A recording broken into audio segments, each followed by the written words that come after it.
दुलर गोड जोहार चलते इन खाटो रिपोर्ट इन मन से दशरथ हांसदा अब आदिवासी सेंगेल अभियान उड़ीसा पनत केन्दुझर जिला ढेंकानाल जिला सभापति लेकाते कमी करना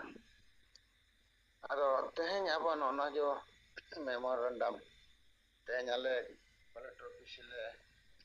चला लेना एनखान कलेक्टर मा बनु एखान अदो अदो रुवार करते नोडे सब कलेक्टर गेले एमा दिया तो सब कलेक्टर ले एमा दिया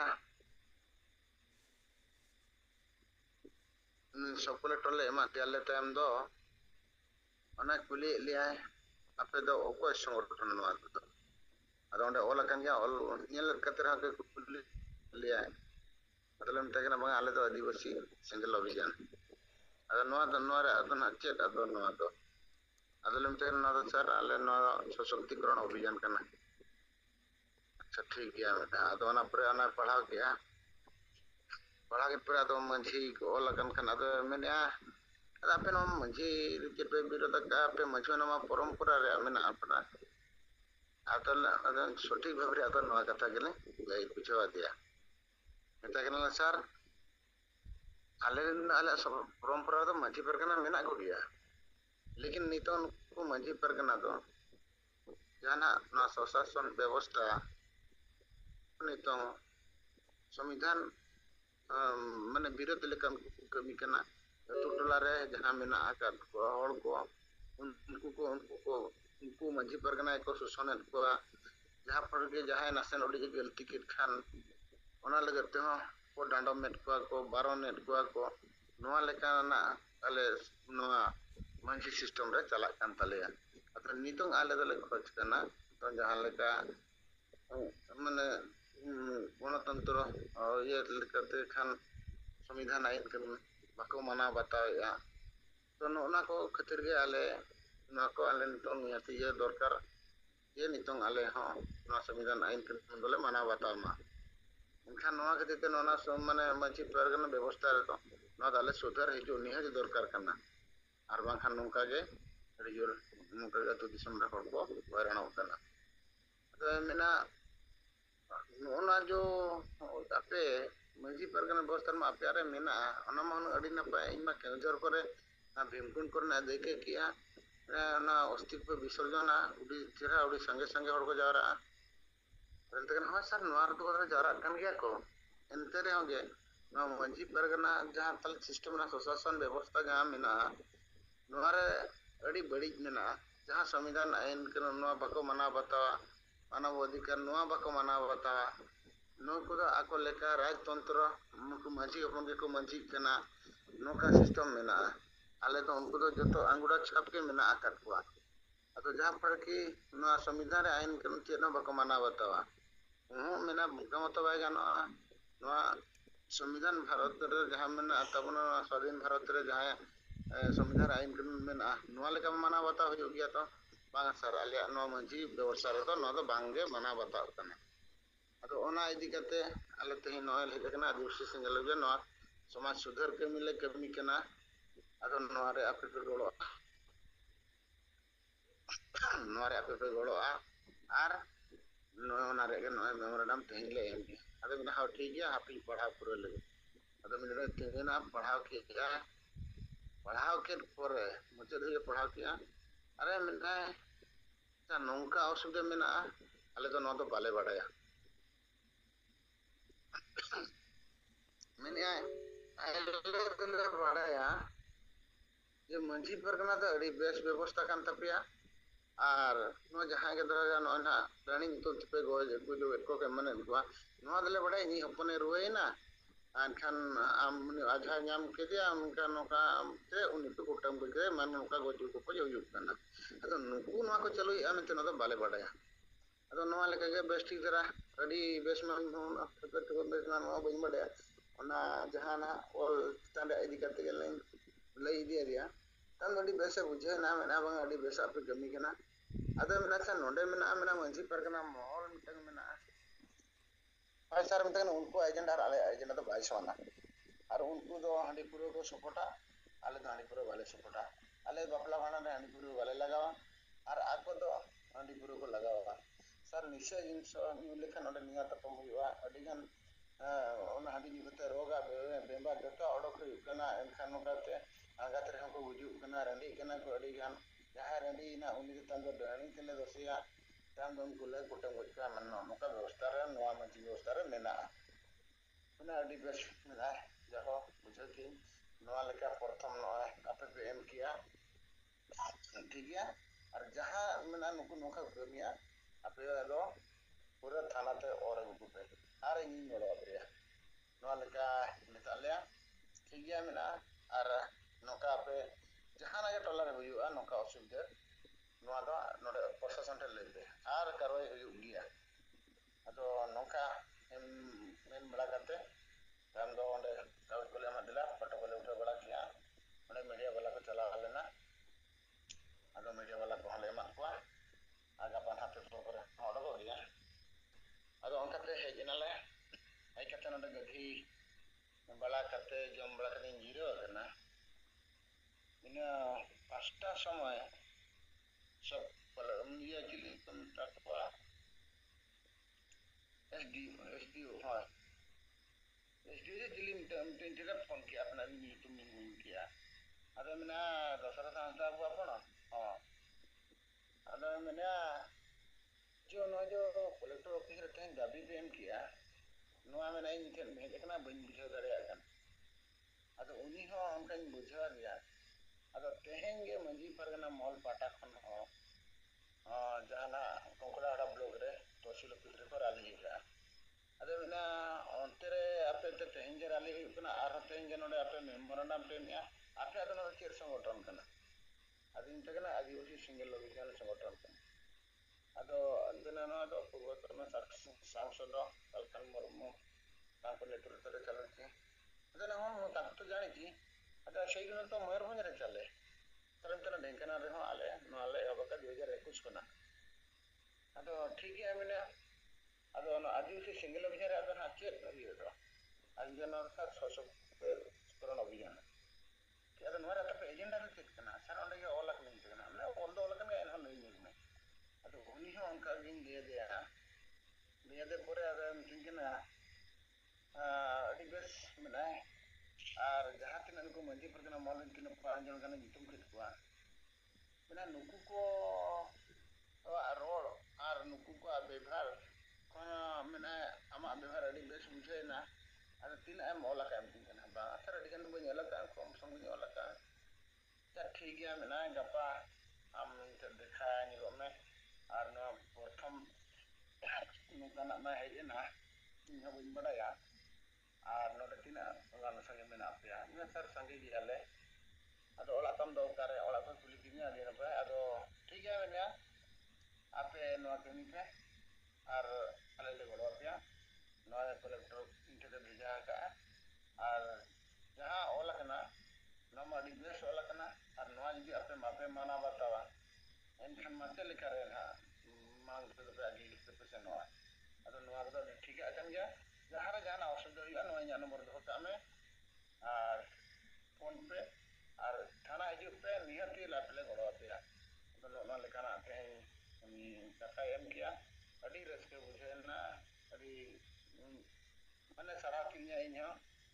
और नीगे नुका तेहnya काटोरी पड़दो गमके माय अडी गन दो बली रिपोर्ट या तेन जागे नसी रे बोर जोड़ा कर कलम को दोड़ाते जुहार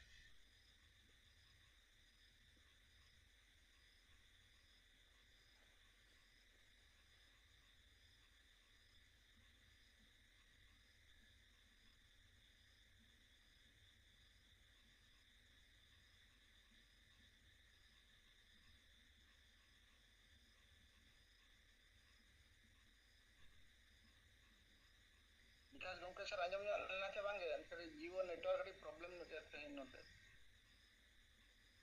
गमके आंजम ना अडी बेस अदो नय दशरथ हस्ता गमके तिकेना कथा को आंजम किया तेहnya मेमोरेंडम एम रेना कथा को अदो अडी गन सिंगा नेता बो जुड़े कना मेनखान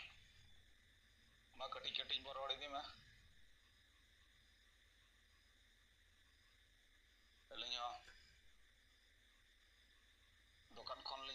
ᱢᱟᱨᱟᱝ ᱰᱟᱦᱟᱨ ᱨᱮᱜᱮ ᱢᱮᱱᱟᱜ ᱞᱤᱧᱟ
ᱱᱚᱣᱟ ᱨᱮᱱᱟᱜ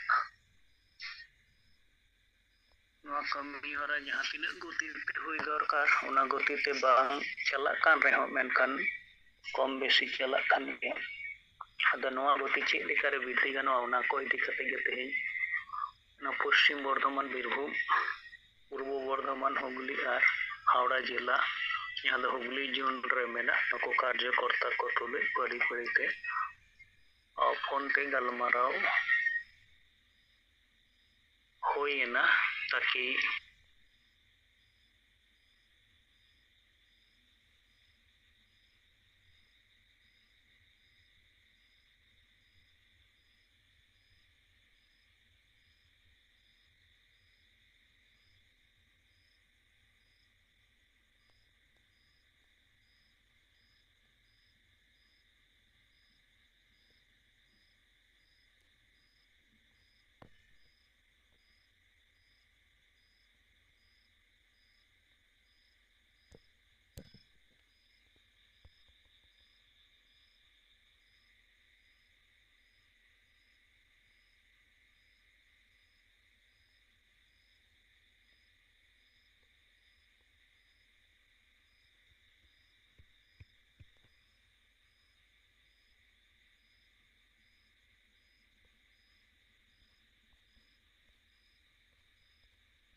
प्रशासनिक हस्तक्षेप हुयुगो ओना चितान रे जहां मेमोरेंडम एमोगो कना तेनो बीरभूम जिला रिया इलाम बाजार वीडियो और नवा थाना रे सन्ना धर्म प्रेसिडेंट शुक्लाल मुर्मू मान को होते नवा जमा रेना कमियोरा को पुरो का और बाकी ब्लॉक करे ओना कान लागे जमा रेना कुरुमुटु चला कना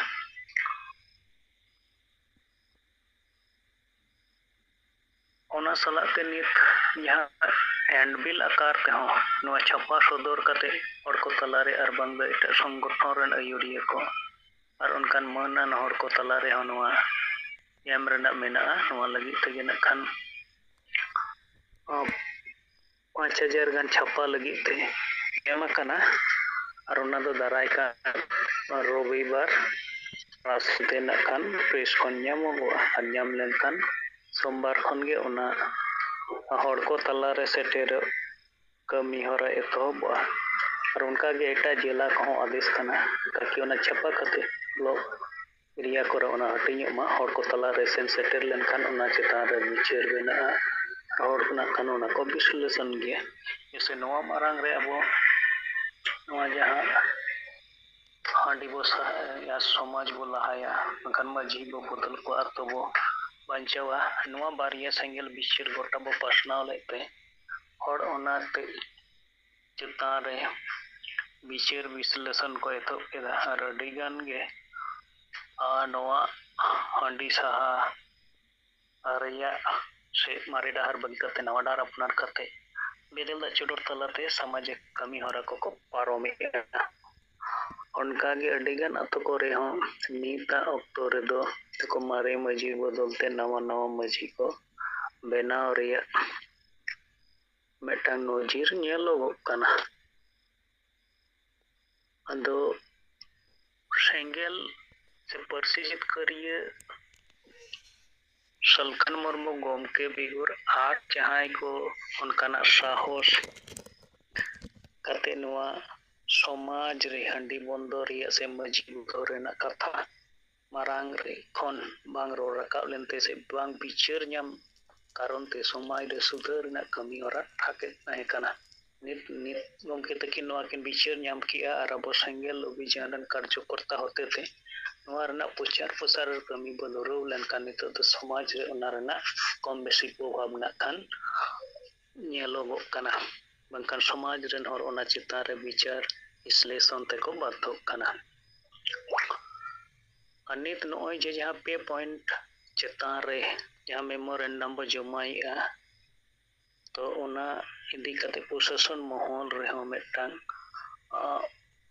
आको तालारे मेटांग सला परामर्श नोआ एतहबो कना चिदा से तेहें धनिया खाली पीएस और गुड़ा पीएस खन और नको बेजो बाबू को फोन करते लिंक से को गलमाराव कान ताहे जे नोय जे मेमोरेंडम अबो को जमा कदा नोआ रेना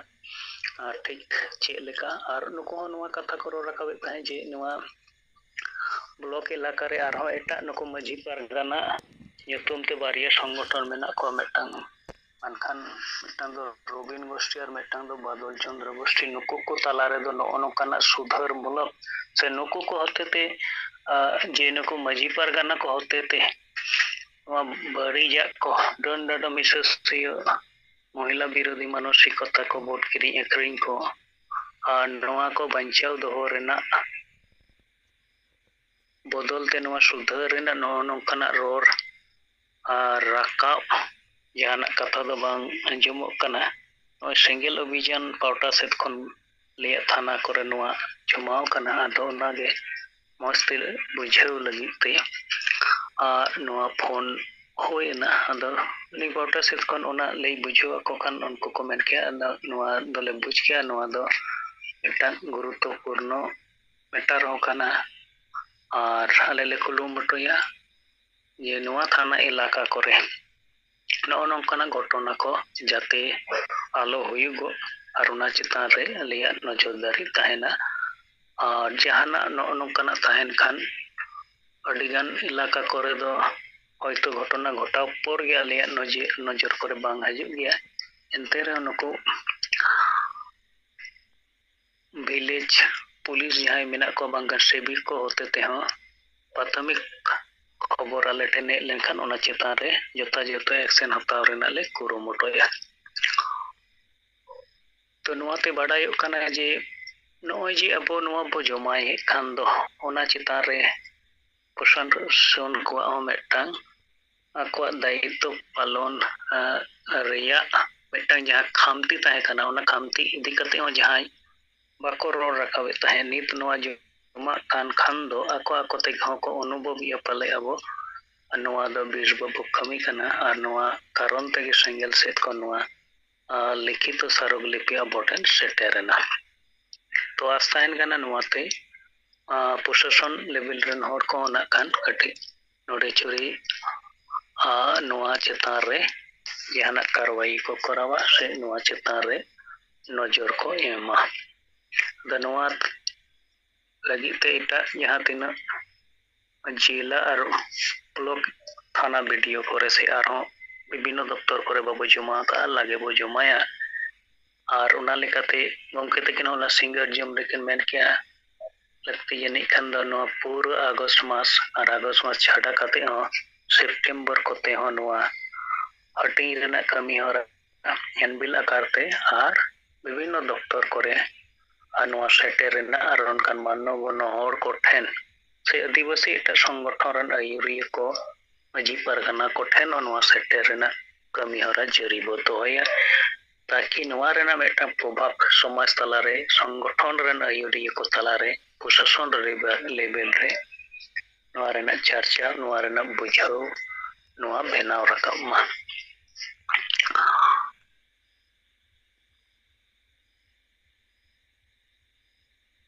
और तेहें नोआ बासरा अंचल रिया जहाँ सेंगेल टीम रे गेल परिवार मेना को उनको परिवार कोन पे परिवार तुलुज ñapam लगी ते सेन होय लेना यदियो निया कोटा दिन तो डैम होइदार कारण ते शर्मा जरी कारण ते अडी लेकाना असुविधा को हुई कोना एंते रहो शर्मा जरी बंदो ऑक्टो रेगे नो सेंसेटर होय लेना और ओना लेकाते बड़ाय ñam kana जी एतहोब रे नोआ सेंगेल टीम रे केवल मिमि परिवार हाते ये जहाँ बेनाव से लेना ओना परिवार तो मिमि परिवार समंग रे दो सीमाबद्ध बनुआ जैसे नोआ ठाकुर पार वासुदेव किसको मिट परिवार ताहे कना नित उनकिना प्रचेष्टा तेगे नखान मारांग दो 5 परिवार को बढ़ती लेना और तेहें दो बड़ाइना जे ओना दो गेल परिवार हबी सेन सेटेर कना उनका के नोआ देबो मुर्मू जुलकुल मुल्लापारा टोलारे और उनको परिवार के सिंगल टीम रे सिंगल परिवार लेकाते शामिल ताहे कना मारांग दो अकिना प्रचेष्टा ते पे परिवार साव सगई बनाव लेना और तेहें रिपोर्ट ñaमेना ओंडे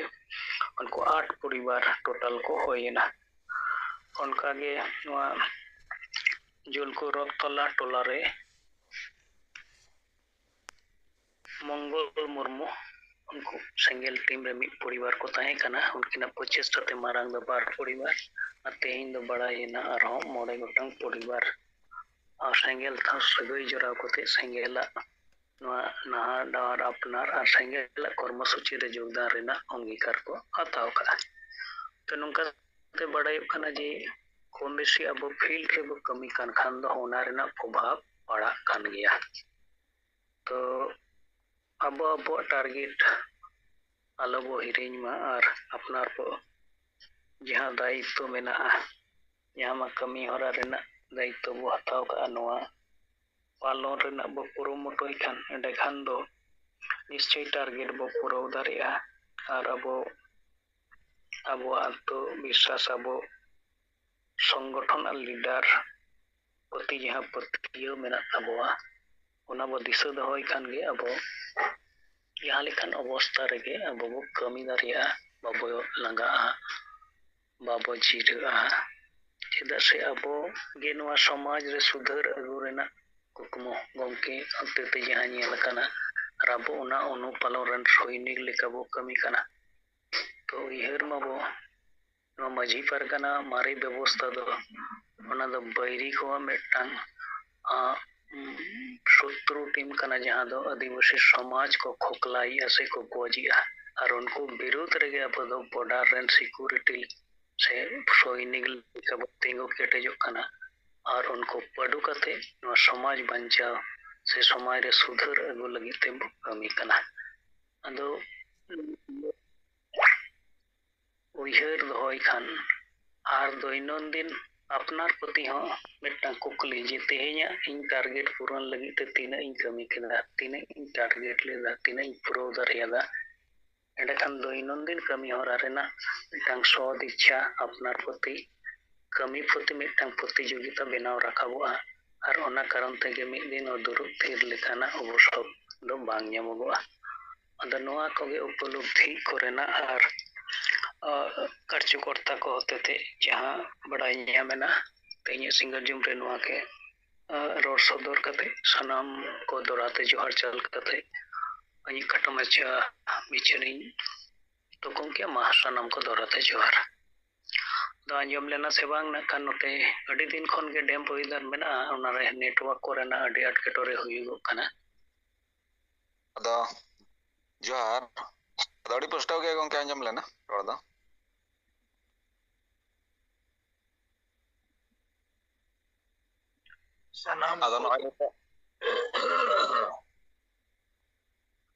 सनाम को जोहार अदो लुखिनारायण किसको अपने अडिबेस पे कमी करना अदो नो जो रिपोर्ट हम ले किया नो जी परगना को चेतन में पड़ा कना चे बांगे बकन उनको अच्छे प्रतिक्रिया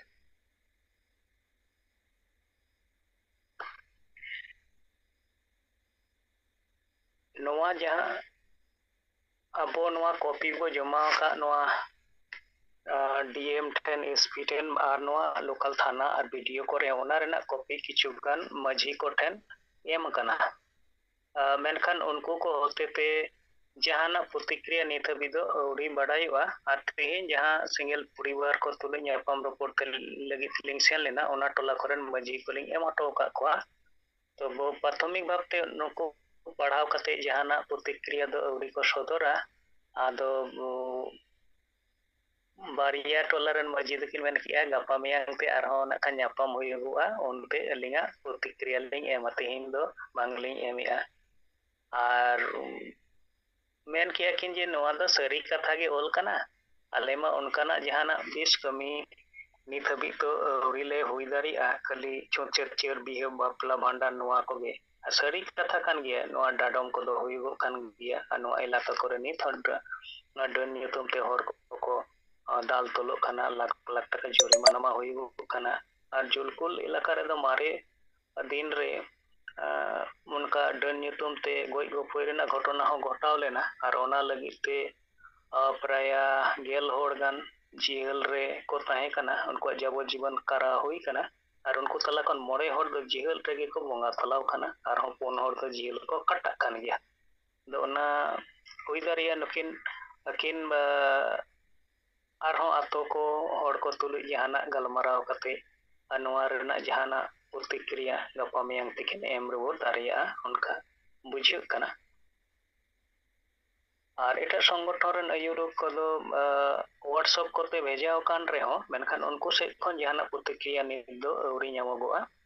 तो इच्छा हुइगो कना उनको को हो कटी समय कते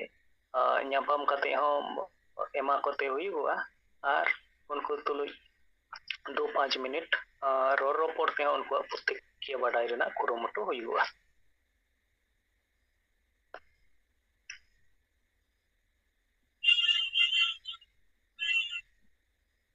ठीक है तो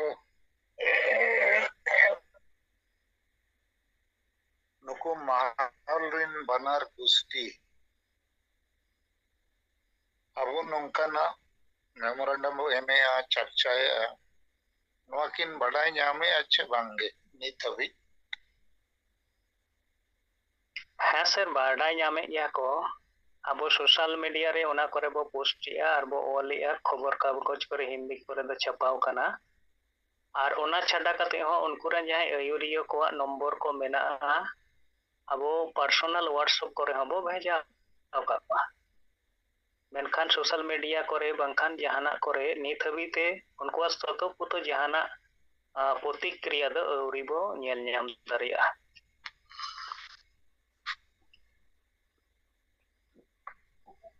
ठीक है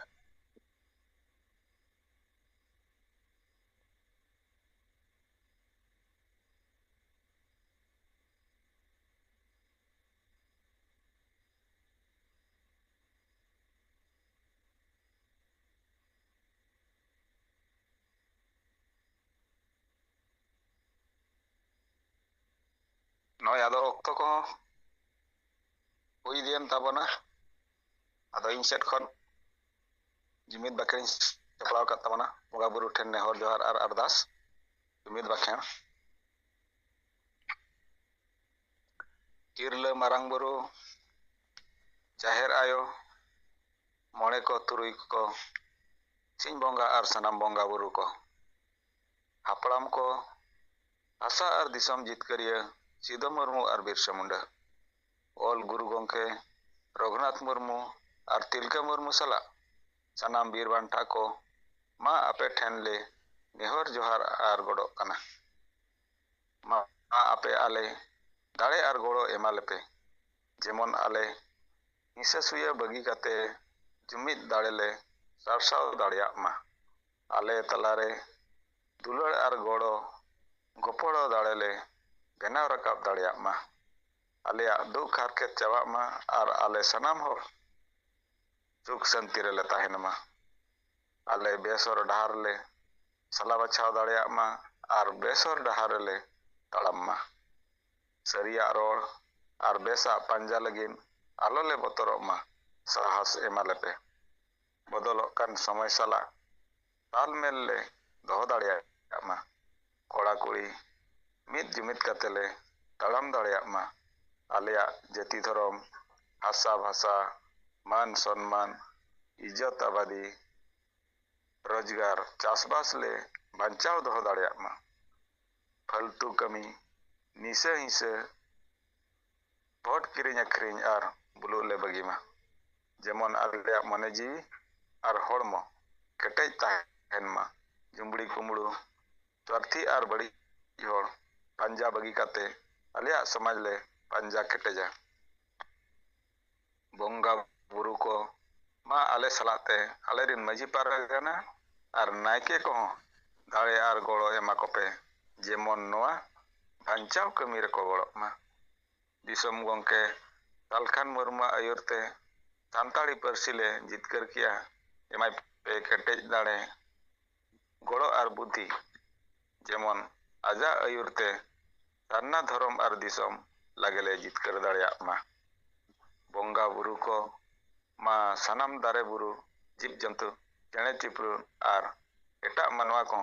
आशीर्वाद एमा कोपे जेमन आको हो सुख शांति रे को ताहेन मा जोहार शपथ ग्रहण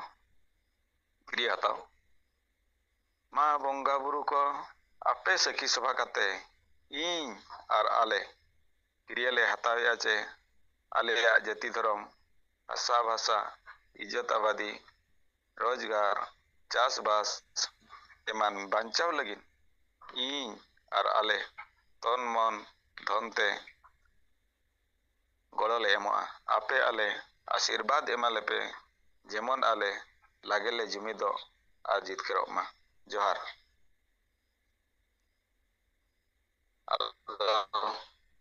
नय अक्तो को हुई उतर कना तो जहां को जुदी बाबा रोड़े खान ना गोंके तिकिन जुमकिन जिरावा अदो नय संगे नेता बो जुड़े को कना बांग थीर काते कटी कटी गोंके तिकिन आयुर ते बन कमी कना कटी कटी कथा बो लई लेखान वा दामान समय ठीक ते चावा अदो मा निना मेन बड़ा काते गे सनाम को तेहना सिंगर जुम रे सेलेद लेन सेंगल रेन काज करता को सनाम को गे जोहार।